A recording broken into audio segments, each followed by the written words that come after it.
If you like bubble tea, now you can get it in a box? What's happening, Panda Nation? Peter Von Panda here. Do you like bubble tea? I do. Every now and then. I don't get it all that often. Some people call it boba tea, and that's what this is labeled as. Now, I want to tell you, I picked this up at Costco because I saw it and I was like, what? They sell bubble tea for the home? And of course, I was going to have to try that out. It actually looks like it has little tapioca bubbles. Although it says right here, originating in Taiwan, boba, tapioca milk, is now enjoyed around the world. Boba is made from ground cassava root, boiled and formed into small balls. I guess cassava root makes tapioca? I didn't know that. Don't know what cassava root is. But it kind of looks like it is bubble tea here, so I'm interested in trying this out. Now, this has been in the freezer because I think you have to do that. And you can make this with the microwave. Now, I just want to open this up and take a look at what we get here. I'll be honest, I'm kind of confused. All right, so what we get are a bunch of these straws. All right, and these are really big because I think you can suck up the tapioca balls there. And then we also get the drink mix that's frozen here, as well as the tapioca balls in there. So let's go ahead and get this thing made. So making this seems pretty simple. You actually take one of these packets and snip the top off because you're going to microwave it and you don't want it to explode.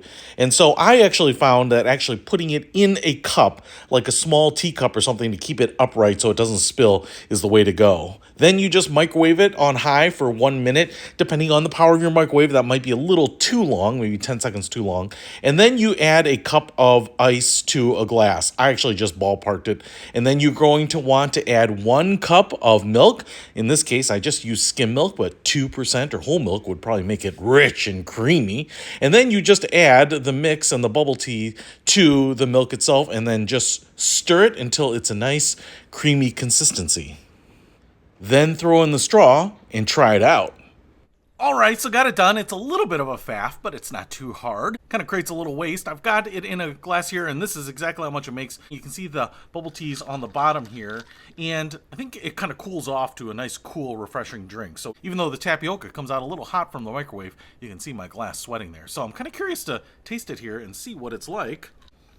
It kind of smells like a caramel macchiato or something like that. Wow, it's really sweet. Way sweeter than I thought. I mean, it's got like a honey caramel taste. For being half milk, it actually tastes very light. I mean, I'm not sure if I can get some of these tapioca balls in here. And they're squishy and chewy, kind of like all the other bubble teas I've ever had. Take a little while to get down. I'll tell you what, this is a cool, light, refreshing drink. And it's way sweeter, way more decadent than I was expecting. I thought it would be more on the coffee end of the spectrum, but it's definitely more on the caramel, milky, sugary end of the spectrum. It tastes a lot like a creamy caramel drink as opposed to a coffee drink. And maybe just a slight hint of like a coffee type of flavor, but you only have about a cup of liquid here until the ice melts, so that's pretty good.